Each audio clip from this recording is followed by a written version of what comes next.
Panditji, I'm going to speak very less today, and I will hand over to you. And since you have watched this and observed this incident play out the way it has, and you have a ringside view, I'm sure. So please talk us through what really happened, so that this growing rise of or growing instances of Hindu phobia, especially in the UK, so that we as Hindus are able to respond to it as one voice. So over to you, Panditji. Take it away. Thank you very much, Pujtadi. So if I can just first highlight a couple of the points which are of great concern. One is that whatever it was that happened, the catalyst is also the consequences. Normally, after a period of time, they settle down and the community sits together and has a conversation, and whatever misunderstandings have occurred are addressed, and then tranquility is re-established. That doesn't seem to be happening. At this moment in time, I'm a bit concerned that there are attempts to prolong, to continue to incite, and also of great concern for the first time is there are attempts to spin this into a much, much larger rhetoric. A much larger problem is being created. And so I wanted to have an opportunity to dissect it. As you say, firstly, that this is being investigated by the police. And so there are some items where we're not at liberty just yet to disclose them. But I'm going to wind the clock back to when I first heard about this. The first piece of news that I picked up was from Leicester. And the story that I was told was that following a cricket match, there was an altercation. And in that altercation, Hindu lads beat up a Muslim guy, a young man who was also a cricket fan. And as a result of it, both sides engaged in violence on the streets of Leicester. And both sides are now saying, hang on a moment, you threw the first stone, you threw the first punch, etc., etc. So I want to clarify that after having some conversations with people on the ground, with members of the community who were involved, a clearer picture is emerging.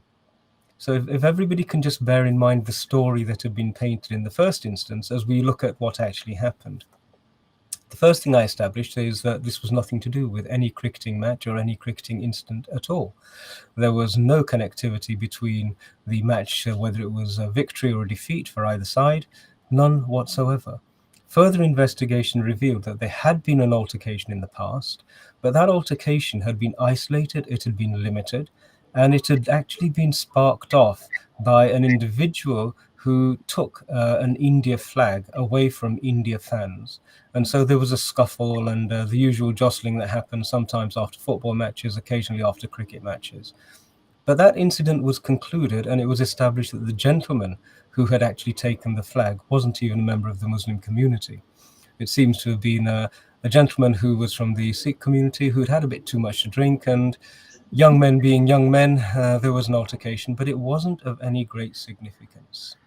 So the presence of that as a catalyst is negated. That's not what started this issue. Further investigation then revealed that the first act of inter-community conflict occurred outside of a house where a member of our Hindu community had, they were engaged in Ganesh Chaturthi celebrations, and a small tent had been erected in the garden of the house on private property. A murti had been placed there, Ganeshji's murti had been, it was sthapit there, and puja had started. And the puja was done in the mornings and the evenings, and there was bhajan, kirtan, and celebrations. The family has Maharashtrian origins, and we know that in Maharashtra, Ganesh Chaturthi is celebrated with a great deal of passion, light, and very, very active bhakti. And so this was being replicated there in this family's home. Near to those premises, there was a masjid, and it would appear that members of the congregation were unhappy at these proceedings. And as a consequence, a van arrived outside of this house. And in the van, there were 5 young men who stepped out, 5 young Muslim boys.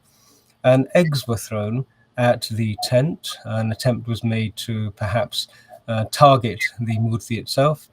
But as a consequence of these eggs being thrown and the puja being attacked, a group of young men who were inside, who were actually participating in the bhajan kirtan, they rushed out to see what was going on.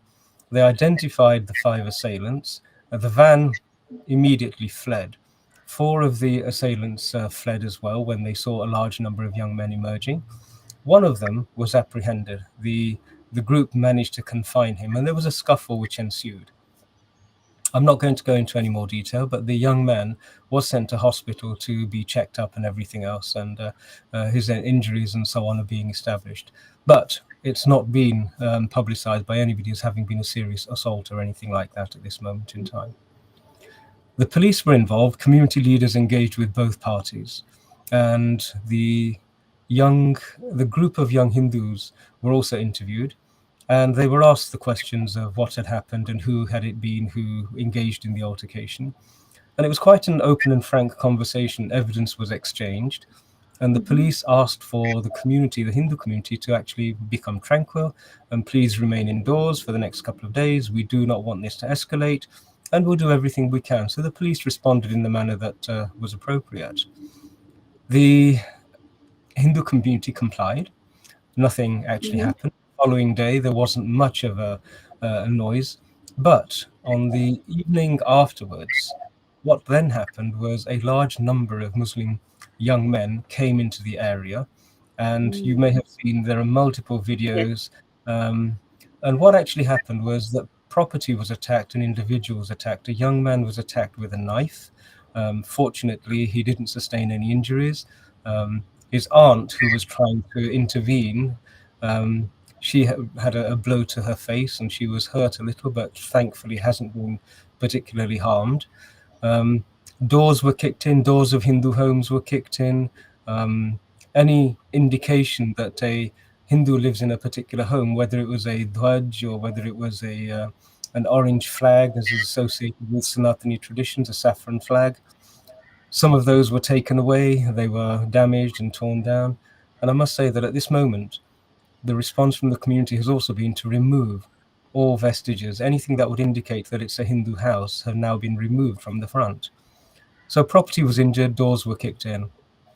The police again engaged with the community and reinforced the idea to our Sanatani community, the Hindu community, that they mustn't escalate the issue. So again, they remained indoors. And the police then deployed drones the following day to take images and capture images of all the perpetrators of the violence. And the following evening, equally, there were very large numbers, and we have seen quite troubling videos where the police were then targeted with abuse and physical violence. But even more drone footage was taken. On the third day, the announcement came that arrests were now being made, and some 23 arrests were announced. And I think it was the announcement of the arrest that suddenly dampened the whole issue back down again. And so nobody appeared on the fourth evening at all. It was completely settled and contained. So that's a brief chronology of what happened and the sequence of events. Subsequent to that, though, we have seen a parallel campaign being run, and this is of greater concern to me. You know, in every community, there are often people who are very, shall we say, rajsik, very passionate and on occasion overly ebullient, occasionally overly aggressive and assertive. And they can be incited to perform an act of violence without giving too much thought. At a particular age, we all know that blood is hot, and perhaps too much josh and not enough hosh is associated with that age. And so it's important that the elders of all communities work to ensure that our young men who are perhaps vulnerable to being incited are not incited. They are the first casualties. They're the ones whose lives get destroyed. They're the ones whose careers become tarnished. They're the ones who acquire criminal records. Why would one incite the young members of our communities and cause them such harm? But that seems to be happening. What we have now seen and witnessed is a parallel propaganda campaign. And I want to touch base on the propaganda campaign because this is very, very important. It's very easy to spot factual reporting and as opposed to propaganda and incitement. And here are some of the ways in which you can identify it. Firstly, there has been a huge Twitter campaign targeting the Hindu community in Leicester, claiming that they were Hindutva thugs. Now, even those who um, are not particularly well informed, but very anti the Indian civilization, they have the notion that Hindutva is a political ideology. This is the thought that they've been spreading and perpetuating. And so the question arises, how did they know that these young men had a particular political ideology? Where's the evidence to support that these are Hindutva thugs? Where is the evidence to support that these were fascist thugs? Where's the evidence to support that they were far-right extremists? The slur of Nazi has been thrown in. Okay, we've had the usual Hinduphobic, anti-Hindu, Hindumisic tropes thrown about: cow urine drinkers, and all of that sort of nonsense. So whenever these are thrown, it's crystal clear that we are witnessing a propaganda exercise, an attempt to incite as opposed to provide factual information. And that has been noticeable. It's been noticeable. It's in volume, in terms of how many tweets, in terms of how many little memes have been made and videos have been made. True.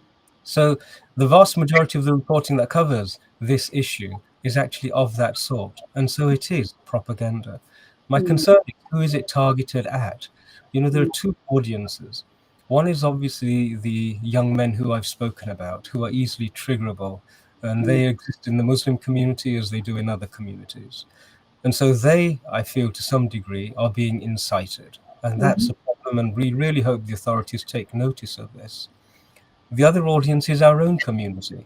If you have a deluge of information or propaganda masquerading as information, then it's going to draw a response from our own community as well. They too will become fearful. They too will become outraged, because they know the difference on the ground was totally, it was a different story. And so they will become vulnerable to being incited. And that is something we also want the authorities to be concerned about. And on that note, I would just shout out to the members of our community who will be watching, please do not be so foolish as to fall foul of such a elementary, unsophisticated attempt to create a problem where there isn't a problem. I would hope that our community, the wisdom that we're associated with, the tranquility that we're associated with, the aversion to violence that we're associated with, are all borne in mind, and we do not allow anybody in our community to become triggered. The last audience, which is also of great concern to me, is the uninformed majority audience, who really don't know too much about any of the communities. They don't know too much about the Hindu community or the Muslim community. And so to a large degree, they are vulnerable to being informed or misinformed because of the volume of the propaganda that's being pushed out there.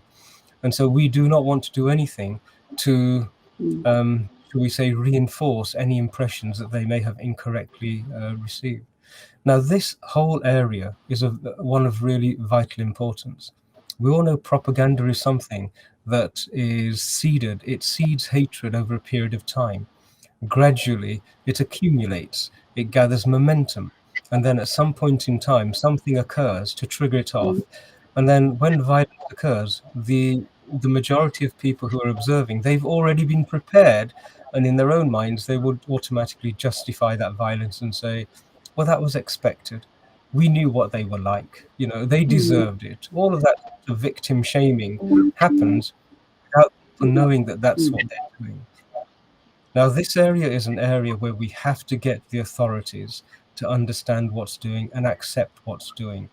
And so we're going to do a bit of work with the community to make sure they understand how to keep the appropriate records, how to log data, how to actually understand what's being done, and to respond to it in a very mature and stable manner, which is the need of the hour. So we will be calling a community meeting. We'll probably do it online and invite the leading members of the community to contribute their understanding. And then my intention is to hold a much, much larger, almost a convention, to convene a much larger meeting online, at which point we will have contributions from the police, we'll have contributions from local leaders, and we will try and make sure that if there are any gaps in the way in which the authorities perceive what is happening, then we can contribute towards removing those gaps so that everybody has a complete understanding. And with your approval and your support, hopefully we can use Jithi Media to distribute and disseminate that knowledge. So that's a rough snapshot of what has happened. Back to you, Pujithati. Yes. Very, very interesting. And as usual, so beautifully, you know, explained by you, Panditji. You're very kind.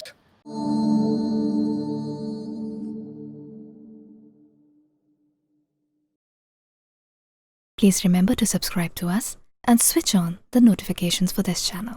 For our other social media links, more content, and to support our work, please visit citti.net. Dhanyavad. Namaskar.